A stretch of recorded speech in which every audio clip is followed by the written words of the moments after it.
Alright guys, what's going on? It's Nando doing that video thing one more time. And today we're going to talk about a hot topic, the Note 7. Now no pun intended, or maybe intended, the Note 7 has been currently discontinued. Finally. So before I start getting some hate, before someone says that I'm a bandwagon or I'm a hop on or Apple fanboy or a this or a that or whatever you guys want to call it, yes, I'm currently using an iPhone 7 Plus. But as in previous videos on my channel, most of my videos on my channel have been regarding Android devices. I love technology and I love all kinds of devices. All kinds of devices have had issues before. iPhone 6s Plus blew up the other day. I guess, here's the thing. Samsung and Apple are made for each other. They love to sue each other. They love to copy each other. So, it's fitting, right? But here's the thing. The Note 7 has been discontinued. Too many rogue ones, or whatever you want to call them, have gone bad. I had one. It was hot. I returned it. I did not get a replacement device. Now, the replacement devices are having issues. So what's next for Samsung? What's next for you? When we were all hyped about the Note 7, it's a beautiful phone, it looks good, does great things, takes awesome pictures, all of the good stuff that we love about Samsung phones. And now it's left a very burning taste in our mouths, or our pockets, or our houses, if you've been one of those unfortunate people. The reality is, we tech heads, geeks, nerds, whatever you want to call us, love phones. But what phone should we get? What phone are you going to get? Now, it depends on your budget. It obviously depends on your preference. It depends on your carrier. But there's several options out there that if you're not going to be biased to a particular platform, that if you're not going to be biased to a particular set of features, or have a specific checkbox that you have to meet, there are really good options out there that are probably not going to be as expensive as you thought.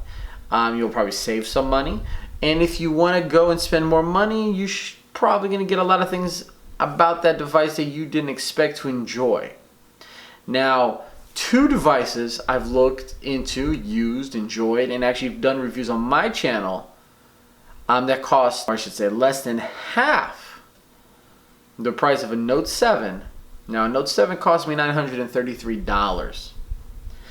The Axon 7 cost me $399.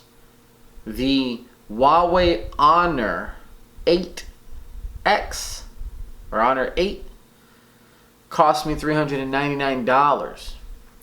Now, one would call those devices a mid-range device. Maybe the Honor, because of its processing power. Maybe even the Axon 7 because of its price. But here's the thing. Both those phones are solid, awesome phones. For $399. Let's call it $400.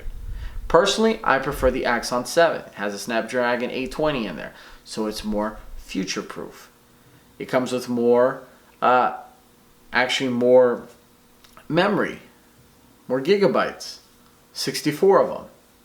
The Honor comes with 32. Both have fantastic cameras. The Axon has a 20 megapixel camera. The Honor has a 12. Both have their kind of version of Android. The Axon is more stock, almost completely stock. The Honor has its own overlay. Takes a little getting used to. But those are two awesome phones for $399. Maybe it's your hold me over phone. If you have the amount of money to spend like that. I used it as a hold me over phone. I got rid of the Note when I got back from overseas, and I used the Axon as my daily driver once I returned the Honor. Now, if you're looking to spend a little bit more money and get into your typical premium line of phones, if you're not completely opposed to a Apple phone, the iPhone 7 Plus or the iPhone 7 is a solid choice. They both are going to cost about the same amount of money as the Note 7. Actually, this guy right here cost me $932 or $33, almost the same thing. This is the 128 gigabyte version of the iPhone 7 Plus. So you're spending almost, if not the exact same amount of money as the Note 7. You know what you're going to get with iPhones. we've heard it, we've talked about it. It's a closed off ecosystem in regards to third parties and even us being able to change and do this and do that to our phones and to our home screens and this and that. We get that. That's old news. But what you are going to get is a fantastic camera.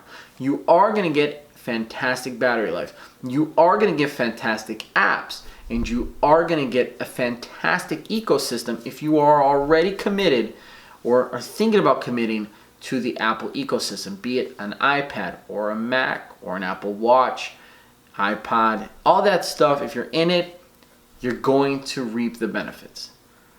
That's true and will always be true. So think about that. Great phone, great camera, great battery life, and now actually offers water resistance. So it's not that far behind other Android phones in terms of what we're used to bragging or we're used to talking smack about. If you're looking at an Android phone, there's other options. Motorola has really stepped up their game. Okay, those Motorola phones, the Moto Z Force and Play and this and that with their swappable backs are really awesome phones. They're pricey, but they're awesome phones. They don't have the best camera. They're not completely water resistant like some phones. But they have cool features with those swappable backs that actually work. Those modules. The thing that the LG G5 tried and did not succeed as well as we had hoped. With fantastic battery life in those Motorola phones. We've got the LG V20, which has been announced for over a month and has yet to officially be released. So I don't know what LG's thinking with that. But that looks like it's going to probably be the best Android phone out this year right now, given that the Note 7 is currently being discontinued. Now, of course, not big phones are for everyone. So you've also got some smaller phones like the Pixel from Google. And again, the Pixel XL if you're looking for a bigger phone. Those are all great options. Sony, probably not your best bet unless you're okay with importing from overseas, because the American version suck. Because Sony likes to charge a lot and not give a lot of features for the American market. But you've also got the S7, the S7 Edge. So you still have got solid phones from Samsung that don't have those issues. Especially the S7 and the S7 Edge. Those things are basically the Note minus the stylus. Really no other difference. Personally, for myself, I'm going to continue to use the iPhone 7 Plus for now. Later on, I'll probably give the LG V20 a shot or one of those Google Pixel phones, the XL or the regular. I tend to lean towards bigger phones because I like better battery life. And usually, even though it has a bigger screen that uses more battery life, you do get more battery life out of it. The LG V20 looks like that solid phone. It already has Android Nougat. It has a great camera, great video camera. It seems like it has a great build. I'm really, really excited for that V20 if it ever comes out. Come on, LG, life's good? Not really if you don't drop the phone. And Google looks like they're trying really hard to compete with the big boys. I'm a little disappointed. No optical image stabilization, no waterproofing. Sure, it has some level of resistance, but it's not to where the iPhone is or those Samsung phones were or Sony phones of the past. But they say they have a fantastic camera. So there's options. Honestly, guys, look at what better suits your needs.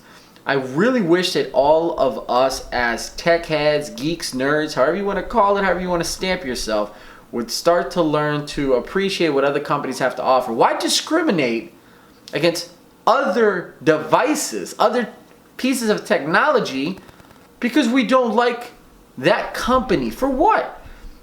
That makes no sense.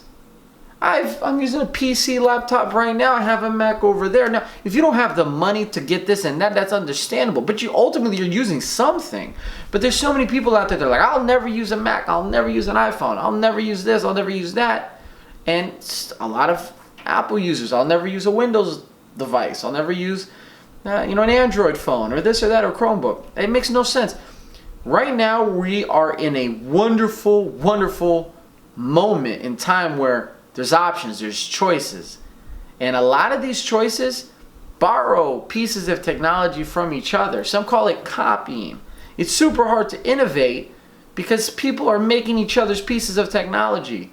Sony makes camera lenses and modules and this and that. And sensors for Apple, for Samsung, for this or that. Samsung makes screens and this and that for iPhones and other people. So right now, pick what's best for you, but try not to close the curtain. Try not to isolate yourself from other options out there just simply because you have this perception that's not for you, or you don't like how money grubbing the company is. When in reality, almost every company right now in the world, they're in it to make money. That's it. That's their only goal. No one cares about anybody else but themselves. So why should you really help another company out more or less and then, keep yourself from using awesome pieces of technology? It's going to be fun and exciting and bring new and interesting things into your life. Google's charging a lot of money for a phone that a lot of people think doesn't compete with today's flagships. But people love Google. Some hate Google. Privacy this, privacy that. You get the point, guys. There's some solid options out there. We can go on all day about this topic. Let me know what you guys think. What phone are you thinking about getting? Are you going to keep your Note 7 and hope that thing doesn't blow? Sure, probably won't. Probably will. Who knows? Are you going to go back to a Samsung phone because you love Samsung and everything it has to offer? Man, I have a VR up there that I can't use anymore. I have a Gear Fit that I can't use anymore because I don't have a Samsung phone. Are you going to try something else? Are you going to jump over to the dark side of the force and try an iPhone? Are you going to stay in Android? I don't know. You guys let me know. If I can get my hands on that V20 here shortly, I will do it, or that Google Pixel, and I'll definitely have reviews and hands-on impressions, guys. Let me know what you think. Thumbs up this video. Thumbs down it if you hate it. You know how that works. I appreciate it nonetheless. And subscribe so you can stay tuned to further videos and help me engage with you guys further. On to the next video, guys. It's Nando. Peace.